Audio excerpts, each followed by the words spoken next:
Indo British advanced pain clinic నొప్పి మాయం surgery దూరం ఫర్ అపాయింట్మెంట్స్ 9155515563.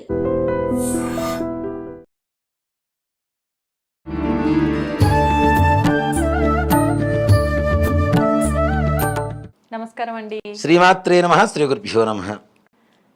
ఏకాదశి మామూలుగా పెద్దవాళ్ళు చెప్తుంటారు ఏకాదశి ఉపవాసం అని చెప్పి. గత ఎప్పటి నుంచో పెద్ద వాళ్ళంతా చెప్పుకుంటూ వస్తున్నారు అని చెప్పి. నిజంగా ఈ ఏకాదశి విశిష్టత ఏంటి? ముఖ్యంగా ఈ ధనుర్మాసంలో వచ్చే ఏకాదశి విశిష్టత ఏంటి? మనం ఆ రోజు ఎటువంటి విధి విధానాలు ఆచరించాలి? మనకి మాసాలు 12 ధనుర్మాసం అంటాం దీన్ని. ధనుర్మాసము అంటే ఏంటి? ధనస్సు రాశిలోకి సూర్య భగవానుడు వచ్చినటువంటి మకర రాశిలోకి వెళ్ళేంత వరకు ఉండేటువంటి 30 రోజులనే ధనుర్మాసం అంటాం. ఇప్పుడు చాలా మంది కూడాను ధనుర్మాసం గురించి కొన్ని అపోహలు ఉన్నాయి జనాలకి. నిలబడితే గృహప్రవేశాలు చేయకూడదు, పెళ్ళిళ్ళు చేయకూడదు, అక్షరాభ్యాసాలు చేయకూడదు, పుట్టింట్రుకలు తీయకూడదు. ఇది ఒక దరిద్రమైనటువంటి ఆలోచన విధానం. అంతే అంటారా? అంతే. ధనుర్మాసం ఎప్పుడు కూడాను మార్గశిర మాసంలోనే ప్రవేశిస్తూ ఉంటుంది. మార్గశిర మాసంలో అన్ని కార్యక్రమాలు చేసుకుంటారు, ముహూర్తాలు ఉంటాయి. ఏదైనా మూఢాలు ఏదైనా వస్తే చేయరు, కానీ దాంట్లో ఏ రకమైనటువంటి శూన్యమాసం కిందకి రాదు. మాసం శూన్యమాసం అంటే పుష్యమాసాన్ని శూన్యమాసం అంటాం. అది ఎప్పుడు? దాదాపు ఇప్పుడు వచ్చేసరికి ఈ సంవత్సరం మనకి జనవరి 1వ తారీఖు, డిసెంబర్ 31 నుంచి పుష్యమాసం ప్రారంభమవుతుంది. ప్రతిసారి ఒకే డేట్లో రావాలని ఉండదు కదా. ఈ పుష్యమాసం వస్తే మిగిలిన పనులు పనికిరావు, కానీ నెల పట్టేసాం మేము ఆ పనులు చేయకూడదు, మేము ఈ పనులు చేయకూడదు, ఇవన్నీ పిచ్చి మాట. ఎవరన్నా బ్రాహ్మడు చెప్తే వాడిని అడగండి ఫస్ట్, అసలు ధనుర్మాసం అంటే ఏంటి, శూన్యమాసం అంటే ఏంటి, పుష్యమాసం అంటే ఏంటి, మార్గశిర మాసం అంటే ఏంటో వాడిని అడిగితే వాడు చెప్పగలిగితే దాన్ని కరెక్ట్గా అనుకోవచ్చు. ఇది ఎక్కడా కూడాను ధనుర్మాసానికి శూన్యమాసం అని పేరు లేదు. ధనస్సు రాశిలోకి సూర్య భగవానుడు వస్తాడు కాబట్టి దాన్ని ధనుర్మాసం అండి. ఇది మకర సంక్రాంతి రోజు వరకు ఉంటుంది. మకర మాసంలో అంటే మకర రాశిలోకి మారుతున్నాడు కదా, అందుకనే సూర్య భగవానుడు మకర రాశిలోకి మారడం అనేది ఒక విశిష్టమైనటువంటి రోజు. దాని గురించి మనం ప్రత్యేకంగా మరలా సంక్రాంతి గురించి మాట్లాడుకుందాం. కాబట్టి ఈ మాసం అంతా కూడా ధనుర్మాసం అంటాం. అలాగే మార్గశిర మాసంలో ప్రారంభమవుతుంది ధనుర్మాసం. పుష్యమాసంలో జనవరి 14-15 తారీఖుల్లో అయిపోతుంది. మనకు చూడండి, దాదాపుగా మాసం అంటే సూర్య భగవానుడు ఒక రాశి నుంచి ఒక రాశికి మారుతూ ఉంటాడు. 12 రాసులు, 12 నెలలు మనకి కదా. దాన్ని రవి సంక్రమణం అని చెప్పి పిలుస్తూ ఉంటాం. ఇలాంటి రోజుల్లో సత్యనారాయణ స్వామివారి వ్రతాలు ఇట్లాంటివి చాలా విశేషంగా చేసుకుంటుంటారు. ప్రతి నెల కూడా పౌర్ణమి రోజు, ఏకాదశి రోజు ఇట్లా చేసుకుంటారు కదా. ఆ రోజులో కుదరకపోతే రవి సంక్రమణ రోజు కూడా తప్పనిసరిగా విశేషంగా చేస్తూ ఉంటారు అలాంటి రోజు. అయితే ఈ రవి సంక్రమణం ప్రారంభమైనప్పటి నుంచి ధనుర్మాసంలోకి, ధనుసు రాశిలోకి ధనుర్మాసం ప్రారంభమవుతుంది. అయితే పుష్యశుద్ధ ఏకాదశి అనేటువంటి ఏకాదశి మనకు పుష్యమాసంలో శూన్యమాసంలో వస్తుంది. ఇప్పుడు దాన్ని కూడా మనం మరి శూన్యమాసం చెప్పడానికి లేదు. అత్యంత పరమ పవిత్రమైనటువంటి విష్ణుమూర్తి భక్తులకు చాలా ఇష్టమైనటువంటి ఏకాదశి వైకుంఠ ఏకాదశి. ఇప్పుడు మనకి ప్రతి నెల మహాశివరాత్రి వస్తుంది, మహాశివరాత్రి వస్తుంది. ప్రతి నెల సంకష్టహర చతుర్థి వస్తుంది, మహాసంకష్టహర చతుర్థి వస్తుంది. ప్రతి నెల 2 ఏకాదశులు వస్తాయి. కానీ పుష్యశుద్ధ ఏకాదశి అనేటువంటిది వైకుంఠ ఏకాదశి అంటాం. ముక్కోటి ఏకాదశి అని పిలుస్తాం. ముఖ్యంగా ముక్కోటి ఏకాదశి అని ఎందుకు పిలుస్తాము అంటే, వైకుంఠ ద్వారం, ఉత్తర ద్వారం ఈ యొక్క వైకుంఠ ఏకాదశి రోజున తెరవబడుతూ ఉంటుంది. వైకుంఠంలో విష్ణుమూర్తి ఉత్తర ద్వారం దగ్గర ఉంటారు కాబట్టి ఉత్తర ద్వార దర్శనం చేసుకొని స్వామివారిని మనం నమస్కారం చేసుకుంటాం. ముక్కోటి ఏకాదశిని ఎందుకు? విష్ణుమూర్తి సాక్షాత్తు శ్రీ భూదేవి సమేతంగా ఉత్తరముఖంగా ఉత్తర ద్వార దర్శనం ఇచ్చినటువంటి రోజున ఉపవాసం చేస్తే ముక్కోటి ఏకాదశి అంటే 3 కోట్ల ఏకాదశులు ఉపవాసం చేసిన ఫలితం వస్తుంది ఒక్కరోజు చేస్తే. కాబట్టి దీన్ని ముక్కోటి ఏకాదశి అంటారు.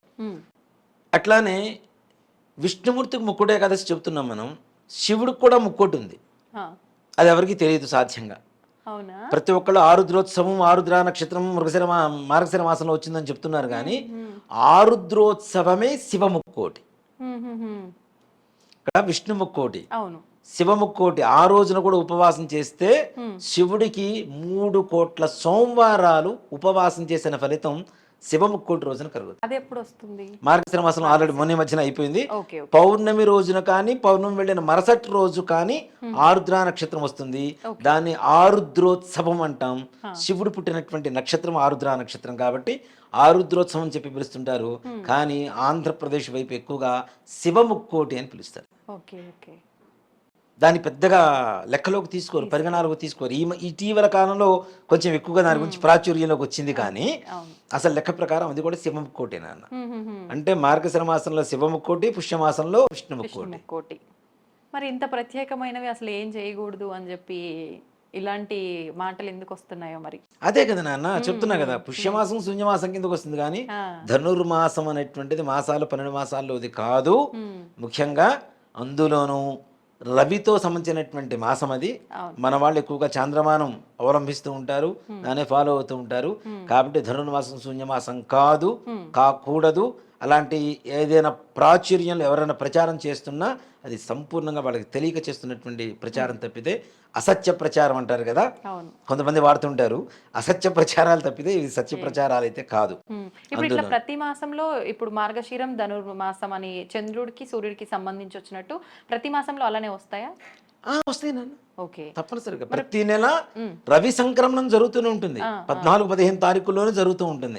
అందుకని మనకి చూడండి, సంక్రాంతి ఎంత లేదని 14-15 తారీఖుల్లో మాత్రమే వస్తుంది. ఒకటి రోజు అటు ఇటు గానీ ఖచ్చితంగా అవే వస్తాయి, అదే డేట్స్ వస్తాయి. అంటే ఆ తిథులు ప్రకారం రవి సంక్రమణం జరుగుతూ ఉంటుంది కాబట్టి రవి సంక్రమణం అంటారు, దాని ధనుర్మాసం అంటాం. ఈ వైకుంఠేకాదశి రోజున ఏం చేస్తే ఫలితం వస్తుంది అంటే, పొద్దునే ఎవరైతే విష్ణుమూర్తి ఆలయాలు, వైష్ణవ ఆలయాలు, రాముడు కావచ్చు, కృష్ణుడు కావచ్చు, వెంకటేశ్వర స్వామి వారు కావచ్చు, ఏ దేవాలయమైనా సరే వైష్ణవ ఆలయంలో తెల్లవారుజామున 4 గంటలకి ఉత్తర ద్వార దర్శనం ఇస్తారు స్వామివారు.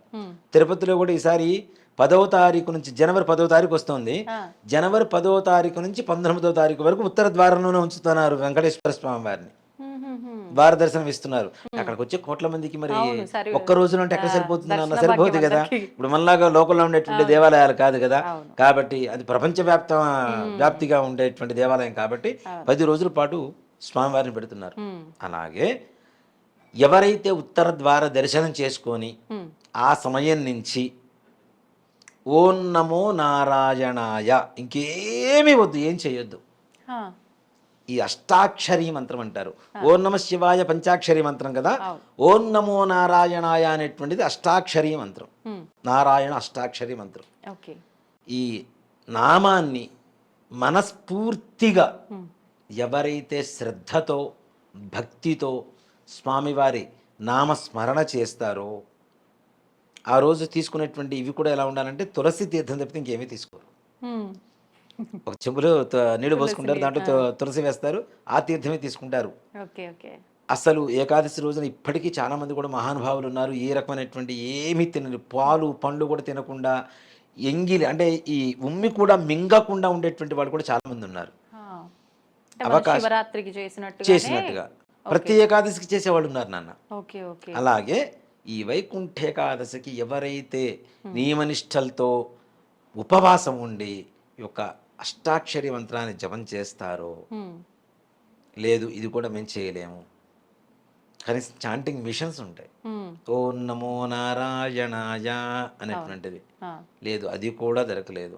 సెల్ ఫోన్ అయితే ఉంటుంది కదా, కనీసం అందరి చేతిలో ఉందిగా, కవచకొండలాగా కర్ణుడికి అందరికీ సెల్ ఫోన్ ఉంటుంది, అన్ని ఫోన్లు ఉంటాయి. దాంట్లో కనీసం విష్ణు సహస్రనామ పారాయణ వినండి. విష్ణు సహస్రనామంలో అత్యంత కష్టమైనటువంటి నామాలు ఉంటాయి, శ్లోకాలు ఉంటాయి, అవి చదవాలంటే తప్పులు పోవచ్చు, కాబట్టి కనీసం వినండి. తులసిమాల విష్ణుమూర్తికి సమర్పించండి.